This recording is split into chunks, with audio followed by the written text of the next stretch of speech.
I didn't enjoy breastfeeding.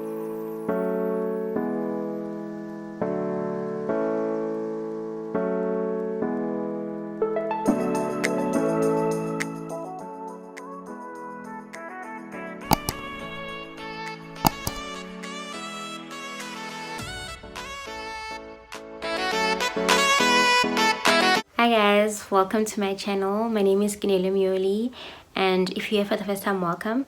I hope that you will like it here and will consider subscribing on the red button down below to become part of the family. And if you're a returning subscriber, thank you so much for your continued support. I appreciate you. So in today's video, I thought I'd talk about my postpartum depression, and I'm doing this because October is Mental Health Awareness Month, and it's said that in this day and age there's still a stigma when it comes to mental health. So I thought just sharing my experience would help someone, or someone would know that they're not alone, especially in this motherhood journey. So I think I'm just going to touch on a few things that I think sparked my postpartum. I am someone that has been diagnosed with depression before, so I think it was easier for me to have postpartum depression as well. Okay, my son was born on the 2nd of October. It was a Thursday. We were meant to get discharged on the Saturday morning. Yes, so Saturday morning, early hours. Disclaimer, my son is in the background. You guys might hear him. As I was saying, we are gonna get discharged, both of us, on the Saturday morning. In the early hours, the nurse was like, he looks a bit yellow because he's crying quite a bit. And she's like, because he didn't look yellow the entire time we were at the hospital, but also my son was quite like light to the point where people thought his dad was white or something. But yeah, so then the pediatrician came before we got discharged. It was a different pediatrician, not the one that we normally see. He wasn't available. I don't know, maybe he was in theater or something. But the doctor mentioned like his eyes look a bit yellow, but doesn't look too concerning, so I'm gonna discharge you guys anyway. So I say okay, and then I think I might do a separate video just about the jaundice. But basically we got home the Saturday, and then the Sunday the doctor called me and he was like, how's baby doing? Does he look a bit red? And then he said we need to take him to the hospital to get blood work. My son was Thursday, Friday, 4 days old, guys, and he's already taking blood. So we go to the lab, they take blood. It was difficult, he's crying. Also my C-section is fresh, so yeah, okay. I'm already getting a bit emotional just thinking back to it. So excuse me if yeah, but we did some blood work, and then I think the blood work was quite quick. I think by the time we came back, or like maybe a few hours later, but it was still on a Sunday, the doctor called me and he said the jaundice levels are a bit high, so we need to get him treated.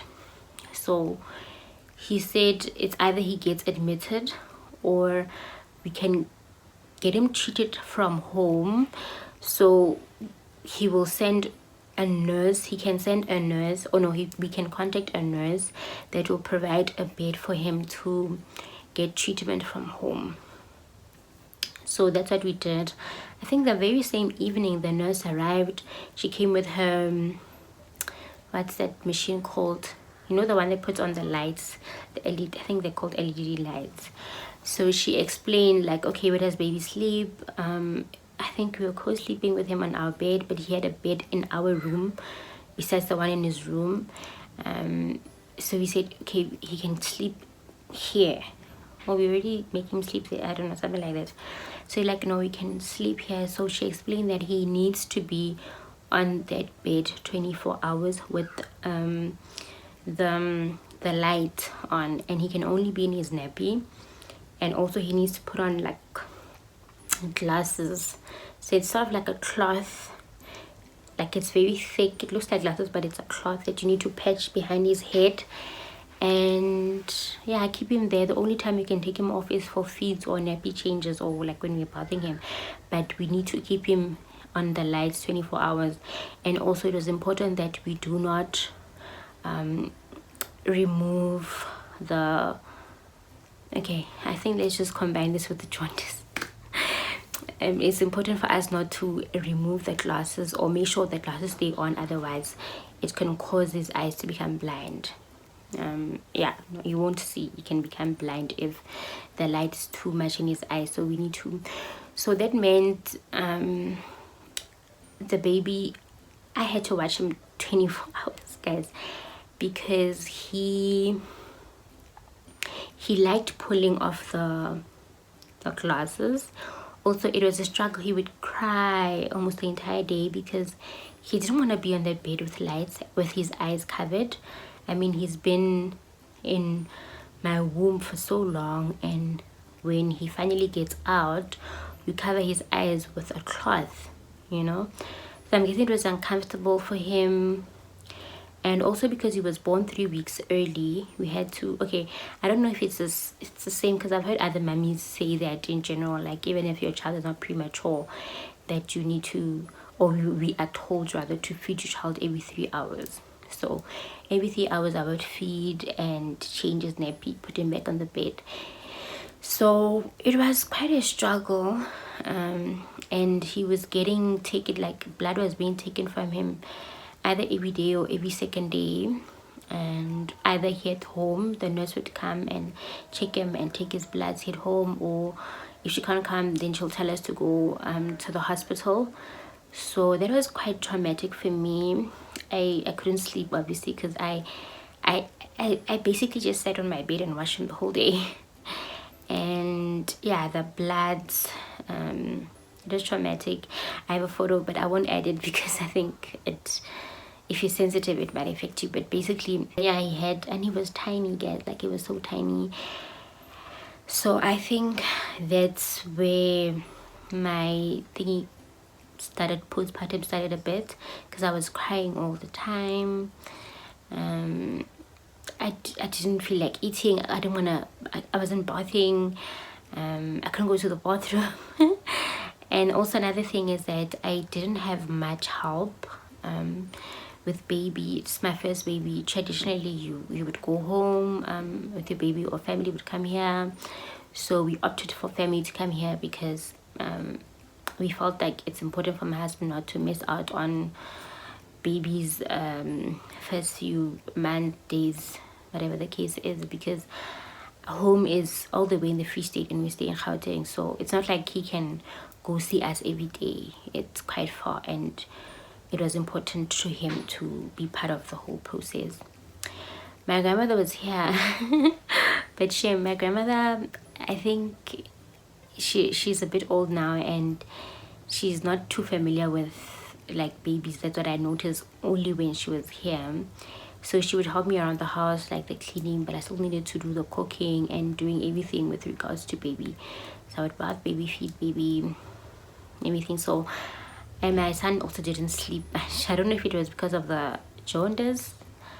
The machine was uncomfortable, so he didn't really have nap times, I'm guessing.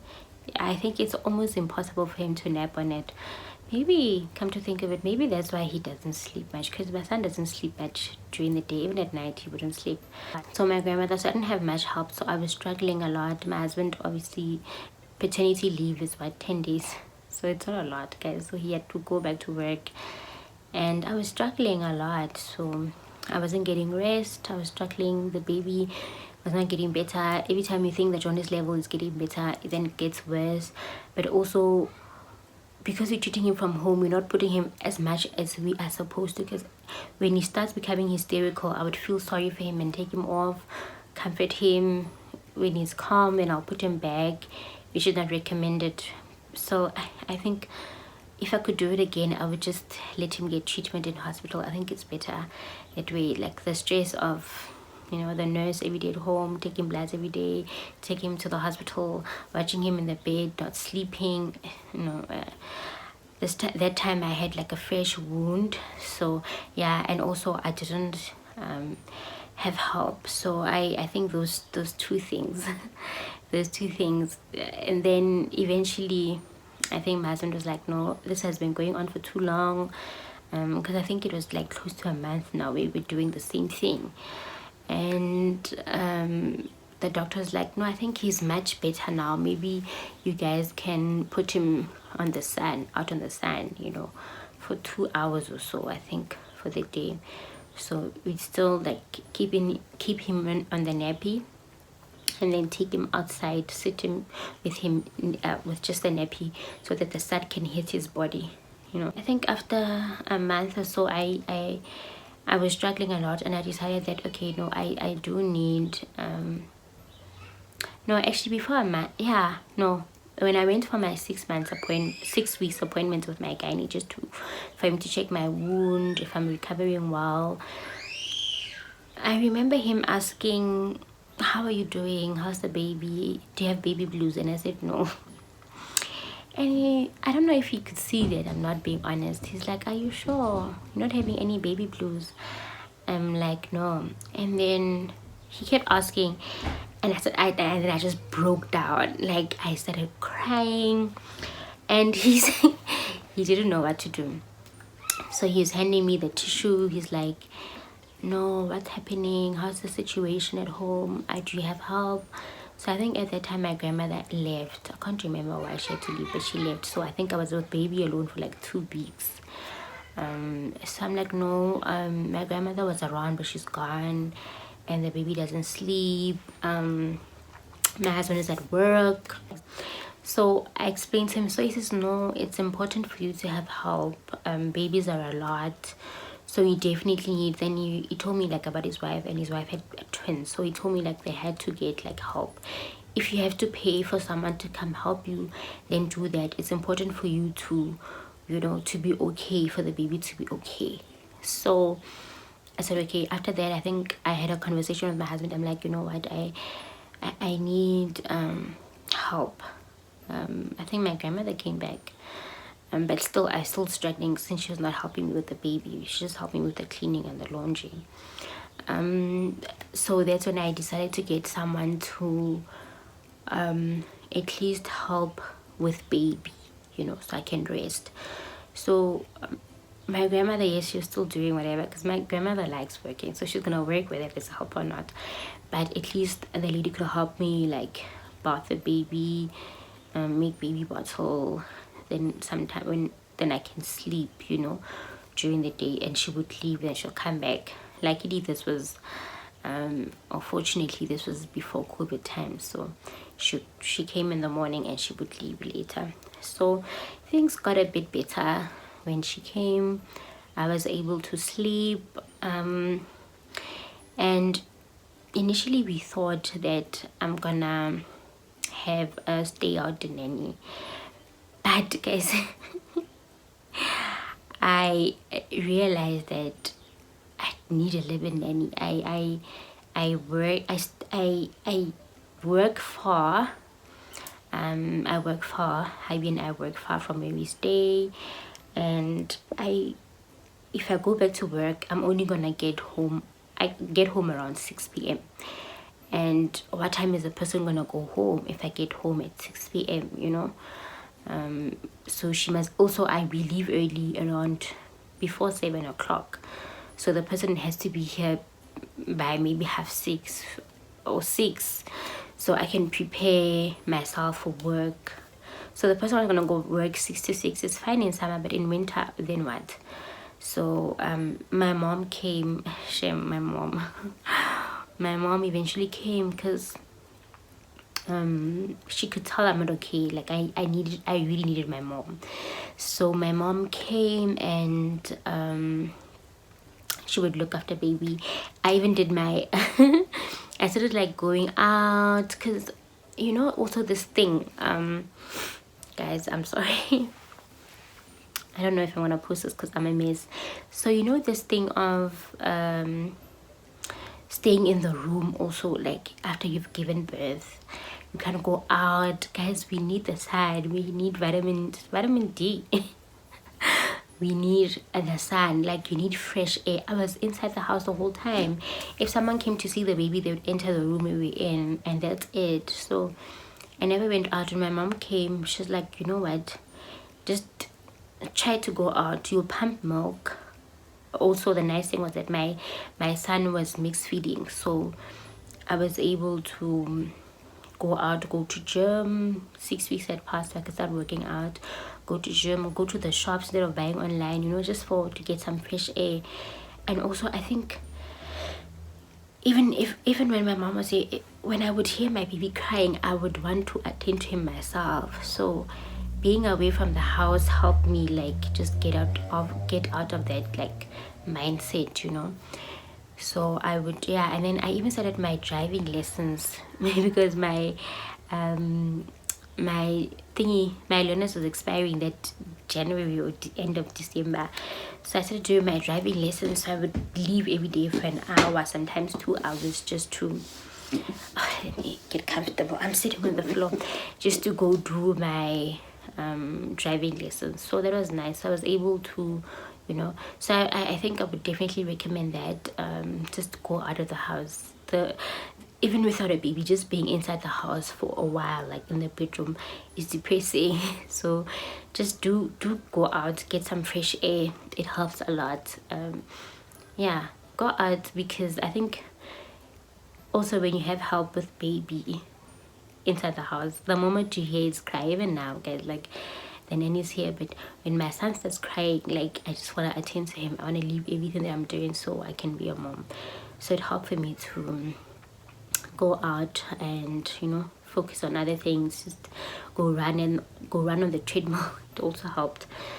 So yeah, so then before I went to work, we had a discussion with my mom. She sat me and my hubby down. She was like, you know what, I think it would be better for you guys to get a live-in helper, because also these live out, usually they'll have problems why they can't come to work. It happens a lot, like where they will say I can't make it, or they come late and you end up being late.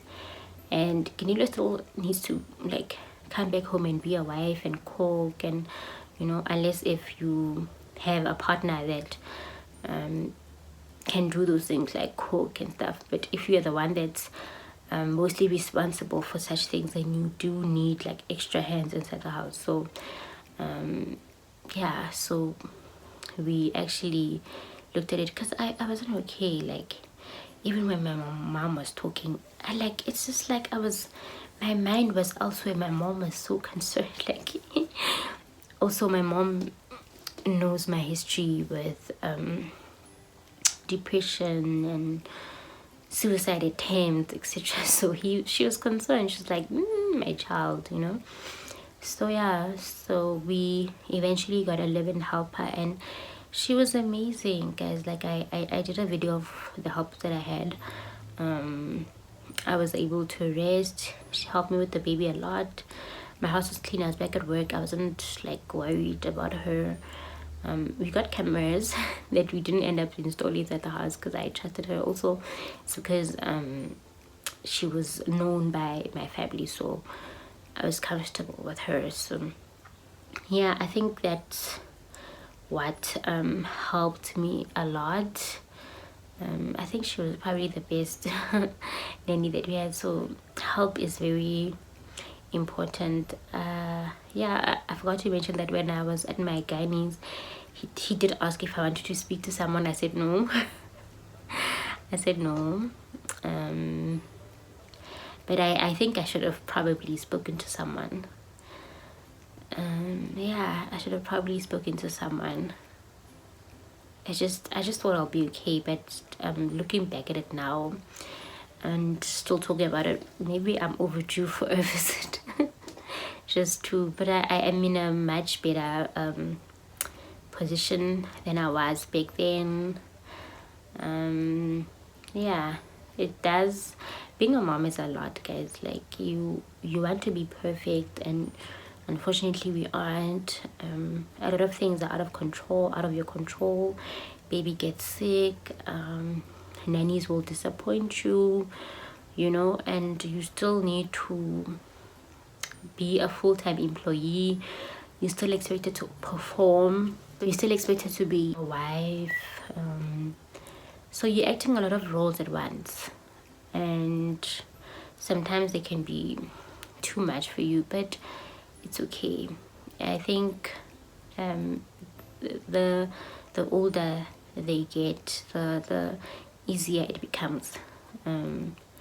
It's easier.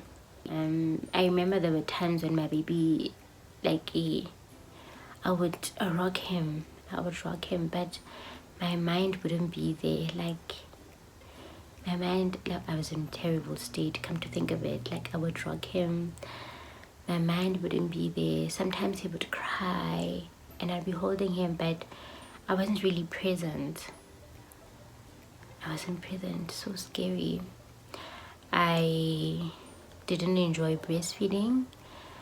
I didn't really want to breastfeed, so I think those are some of the signs of postpartum.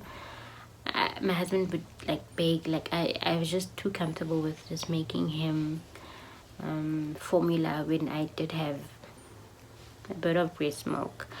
I didn't enjoy it, but that was my journey. What I would do differently now is support. I think if I had the right kind of support from the beginning, I would have handled things much better. So yeah, that's my I hope I will post this because I think you guys will be like seeing a totally different side of me. And yeah, I hope that you guys like learned something from this video. If you see the signs from other mummies, please try to help out as much as you can. Be there for your friends and family. Being a mom is tough. Like do something as small as getting them food to eat. Like guys, like can you imagine I have a C-section scar. I'm trying to get healing, get healed from. I have a baby with jaundice. Now I must still worry about cooking. So yeah, I think just make sure you have like help and support if you can afford to pay. The reason why I didn't want a nanny from the get-go was I thought the nanny would bond more with my child and take over, but I mean a baby knows their mom, guys. Like it doesn't matter how close a baby gets with the nanny, and also you'll still be active as a mom. Just make sure you do your part as a mom. Don't let the nanny do everything, you know. That's the one way that you're gonna ensure that the baby doesn't even get confused. So yeah, please share the video with your friends and family, mummies that might be going through the same thing. Please like the video if you enjoyed it. Comment in the comment section down below. Did you have postpartum depression? Do you know someone that went through it, and how did they deal with it? Are they okay now? Are you okay now? Also, please click on the notification button so that you're notified every time I upload a video. So until the next one, bye.